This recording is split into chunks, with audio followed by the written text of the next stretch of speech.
like I said, I'm in London right now, and I've been here for the past 2 months. When I came back from France when all of this started. And I think this is the longest time that I have been in one place for probably over a decade, because when I'm with Team Canada, like some of you guys on the call, I'm always moving from place to place. Depending on where we're competing and practicing. And then when I'm overseas as well, we're traveling pretty much every weekend. We're always on the move with games and practices and all of that.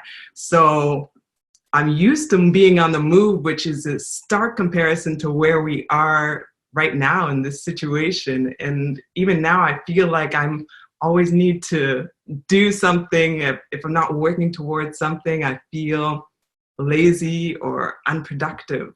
But I'm learning to balance that mentality towards action with an acceptance of stillness, because right now we are a lot stiller than we are used to being. Even if we're amongst kids or family where it's not exactly that silent kind of stillness, there's a physical element of stillness that as athletes, we're not familiar with. Normally, we're always doing and trying new things and figuring something out, moving, and being still seems to signify a lack of progress or laziness or injury even. But since I'm a silver lining type of person, I would like to propose to you that an environment of stillness is actually an ideal environment for a high performance athlete, and that cultivating stillness becomes a competitive advantage. Now, stillness isn't a standalone quality. It tends to lead into and feed other beneficial qualities that I like to lay out in a type of trifecta. It's stillness, clarity, and growth. There's no growth without clarity, and there's no clarity without stillness. And I call it the deeper living process because they all kind of interplay amongst each other to make you a better athlete, a better teammate, and a better person. Now, before I dive into that topic, really, I want to share a personal story, and I want to bring you guys back to 2011, where it was my second year overseas. I was in Istanbul, Turkey. My first year went well, so I was now with a better team in a bigger city, drinking Turkish tea every day, just living my best life. And I was really enjoying my team. And one day we were playing 5-on-5, a scrimmage, and I was defending my teammate, let's call her Lisa. So we were doing some sort of defensive action, and I turned my head to follow the play. And Lisa decides to cut not in front of me, but through me. And in doing so, just rocking my body from head to toe, leaving it in a state where it has never been the same since. So that hit led to 2 bulging discs in my lower back, although that diagnosis wasn't delivered until way after the fact. All I knew was that I couldn't stand without pain, I couldn't sit down without pain, and I couldn't lay down without pain. And for those of you familiar with overseas life and playing overseas, you know that there's generally a lack or a shortage of medical staff, and a general assumption that you're going to continue playing regardless of what happens, especially if you're a foreigner. And I think I could have continued playing like that for a while. I have a high tolerance for pain and a pretty low tolerance for bothering people, but that pain started to show up in different ways. It started to show up on the court. And reflecting back, I was probably dealing with some post-traumatic stress, like unconsciously protecting my body from another hit. But all I knew at that time was that my mind was racing, it was full, it was confused, it was overwhelmed and stressed, and it was affecting my play. Like I literally couldn't perform simple tasks that I had mastered years ago. I remember methodically breaking down how I was going to catch the next pass, like breaking down how to catch a ball. I was overthinking everything.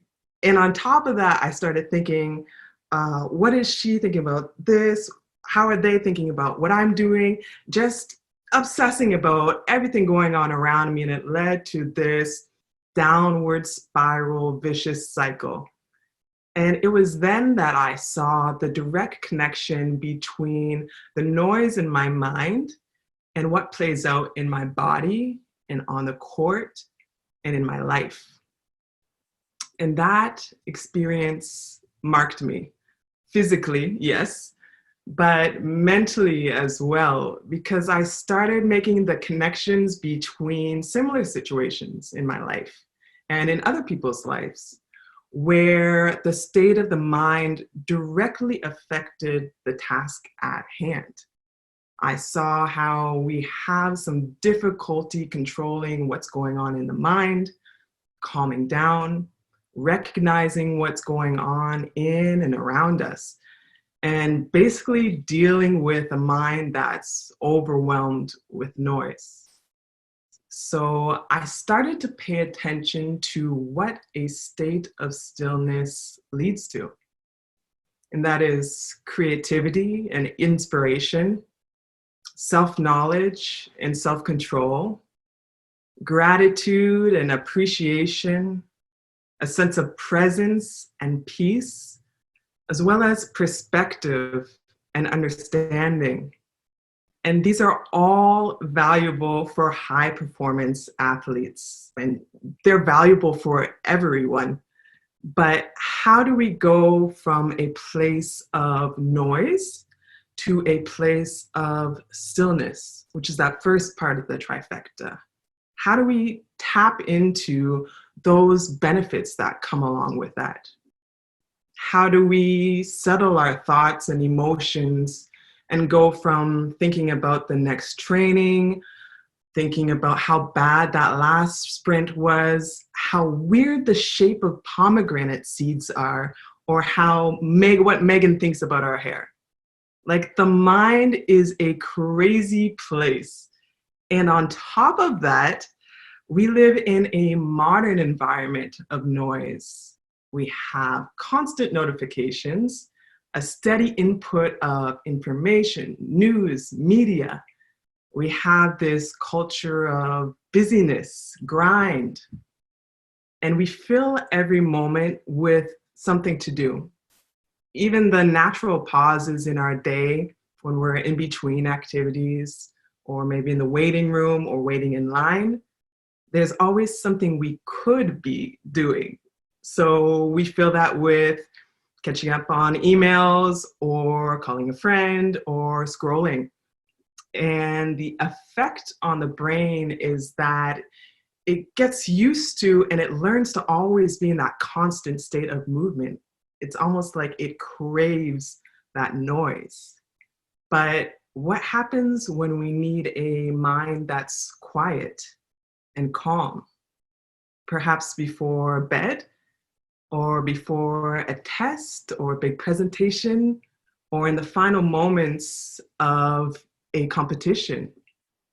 Those moments that require important decisions and precise action and precise execution. Our mind is still racing and it's still noisy. And there's no need to be frustrated or critical of ourselves in those moments, because just as we've trained the mind to be fast, we can train it to slow down. And this is where I really like mindfulness, because it helps us notice those tendencies towards constant movement. And it helps us notice as well maybe those instances where we're not moving and we're still, and that change feels good, or it feels weird. My preferred method of cultivating stillness is the lazy person's meditation. I call it sitting with your shit, which my apologies for the language, but it's the best way to describe it because we actively avoid sitting with our shit. Like, what do we do when we feel stressed or annoyed or sad? We turn on the TV, we look at our phone, we pop open a beer or pour wine. And not that there's anything inherently bad with it, about any of that, but it just pays to be aware that we are choosing to ignore those uncomfortable emotions and situations and leaving them to swirl around in the background until the next flare up or the next time we're triggered. And as a result of ignoring that, we have no idea what's going on up here. And you can't change what you don't know, right?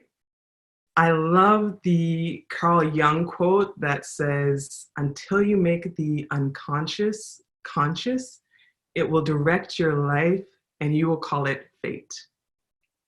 So the lazy person's meditation counteracts that because you just sit and you watch what comes up.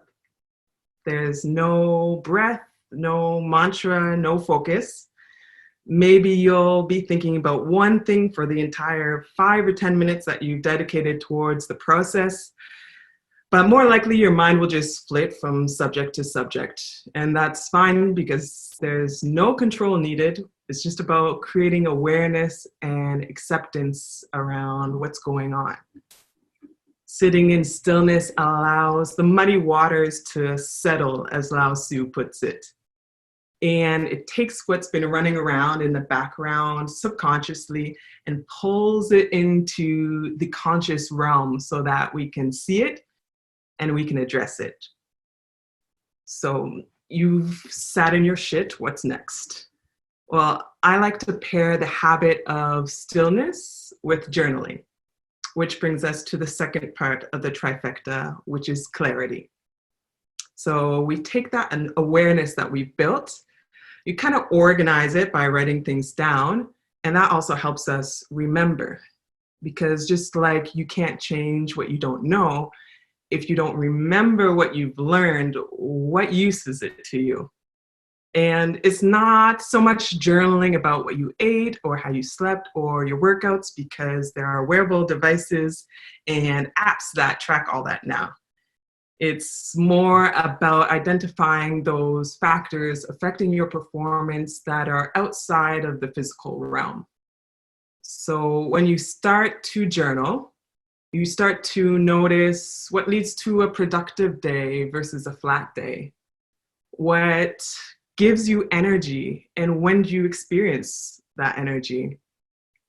You start to notice emotional struggles and those soft spots and insecurities that usually we try to ignore or shut out, but they always have a way of seeping into other areas of our life. And you might also notice the people who truly add value to your life, or the people that you might want to spend a little bit less time with, as well as those constant stresses that keep popping up.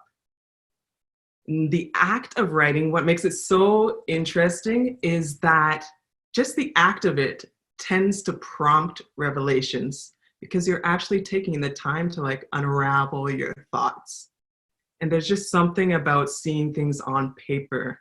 Those trends become apparent and you see what is truly adding value to your life and what is detracting value.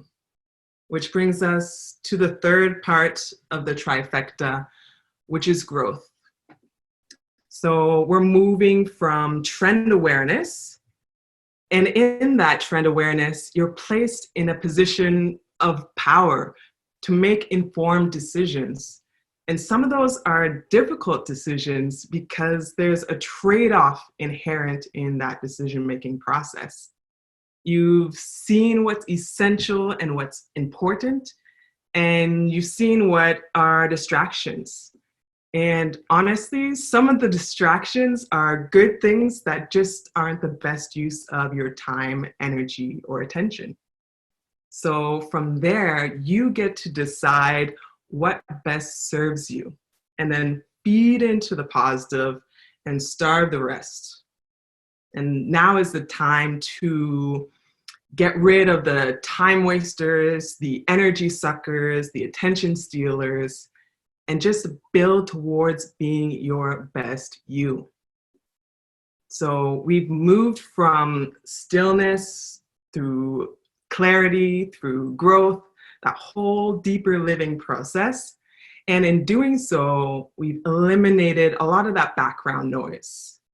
We've cut the noise by being still. We cut the noise by moving into a state of acceptance and growth. And we cut the noise by cultivating what's important. And we also cut the noise by removing inconsequential inputs, actions, and even goals. And the best part of all of this is that it becomes a habit.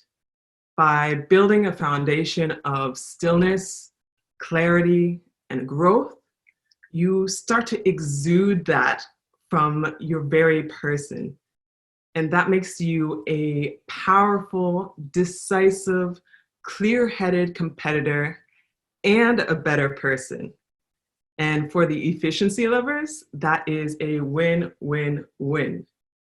Now, there are so many ways to cultivate stillness, not just the lazy person's meditation or journaling, but hopefully this inspires you to take a moment today to sit with what's going on and realize that in doing so, you're preparing for the next moment when you really need to call on a calm, steady, still mind.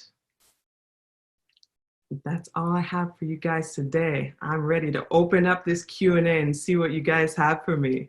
Do you practice stillness/meditation every day? Do you journal after? So, Robin, I generally journal at night. It just is a way for me to kind of decompress after the day, and that act kind of helps clear my mind so I can prepare for bed. Sometimes I do meditate and then journal, or like it's kind of just like free journal, kind of jot down what came up, because sometimes what comes up is like stuff I need to address or is really bothering me. So then I'll do that. Practice stillness. I kind of embed stillness in just mindfulness throughout the day. So sometimes if I'm taking a coffee or I'm eating, I'll actually take a moment to like actually do that, not like read or be on my phone or do something else at the same time. So that's just those little moments where you can take advantage. It doesn't have to be a half an hour of meditation. Just like take a moment and enjoy that moment. What is the team ranked now? 5th in Rio, knocking on the door for a medal next year. That's right, baby. Are we 4th or are we 5th now? So 4th. One of my teammates is on the call as well, a couple of them. So we're 4th right now. So we've just been continually working our way on up. It's been a fantastic ride.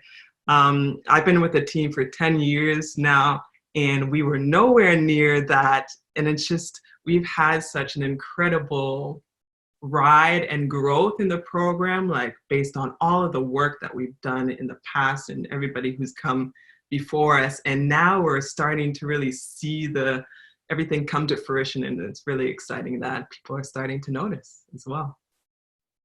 How did your teammates at Pepperdine, Jessica Ross, Taylor Smith, help shape your mind, body, and soul for your pro level? That one is from my former coach at Pepperdine University. The whole college experience definitely helped prepare me for the pro level, because pro basketball is a pleasure and a challenge in different ways, but college basketball, man, you have to tap into some mental toughness to get through those workouts and practices. Thank you very much, Shelly. I think I died a few times on the court with those guys. Kristen, how much do you practice? Well, nowadays there's no official practices. Practice by myself, but generally taking like my pro season overseas, we'll practice twice a day, but usually one of those is weightlifting or individual practice or shooting. That's usually in the morning. And then we'll have a team collective practice at night. So generally doing something 6 days a week, 7 days a week, depends on what it is, but normally it should be 6 days. Bryce, how have you/do you use mindfulness skills on the bench in pressure situations? For sure. I think that's as simple as taking a breath and realizing, I think the first point is just realizing when you are stressed or in that kind of state of anxiety or rushing, because it's not always that you're nervous. Sometimes you just have a heightened arousal in the game when you're like really amped, and sometimes you need to like bring that down. So sometimes it's just being aware of what level of arousal that you're at, and just that acknowledgement usually helps me get back to the place where I need to, whether it's like bringing myself up with energy or calming myself down. Can you share one of your favorite basketball moments in your career and why? Yes, 100%. I always know the answer to this question because my favorite moment wasn't anything with the Olympics. It was just before my first Olympics, actually. The summer of 2012, our team was in a last chance tournament to qualify for the London Olympics. So we left it to this tournament I think it's like a month before the Olympics. Normally you qualify at the year before. We left it until the month before, and we actually left it till the last game of the tournament and the last seconds of the game in the tournament against Japan. And this was at a point where we hadn't qualified for the Olympics for a long time, our program. And we had just been building and building and building and grinding away towards this goal. And when the buzzer sounded, like there's just an overflow of emotions because there's just like that so much pressure building up to that moment. And I'm not a crier, but I definitely cried tears of joy at that moment because it was just a wonderful experience to enjoy with my teammates. And it was Canada Day as well. So it was just an incredible experience. Can you speak about what the Team Canada culture is like between you and your teammates? Man, I am so blessed to be a part of Team Canada. It's just an incredible environment because there's such camaraderie amongst all of our teammates and amongst the staff as well. It's not like the staff are over here and we're over here. Everybody really enjoys each other, and it's not about being best friends with everybody that you're with, but there's a lot of respect and there's a lot of loyalty within the program. And that's something that I really like about playing for Canada because there's such a strong value system and you're playing for something that's bigger than yourself, which is something that I really value. When did you start playing basketball? Quite young. I come from a very athletic, outdoorsy family, so we were always playing every kind of sport. I think I probably started playing basketball around 5 or 6, but played a bunch of sports all the way up through high school. I still played volleyball in high school as well before I focused in on basketball. Can you share who you are staying home for right now? Yes, so Can Talk has done a great initiative. They have these signs. So I made one. I stay home for the frontliners and those at-risk individuals. I mean, I wanted to put everybody, but I had to specify, so I put those. They have these available as well if you guys want to fill them out and post them online and social media and just tag CanFund as well. So I think it's a cool initiative to keep us all together and keep us focused on what's really important right now.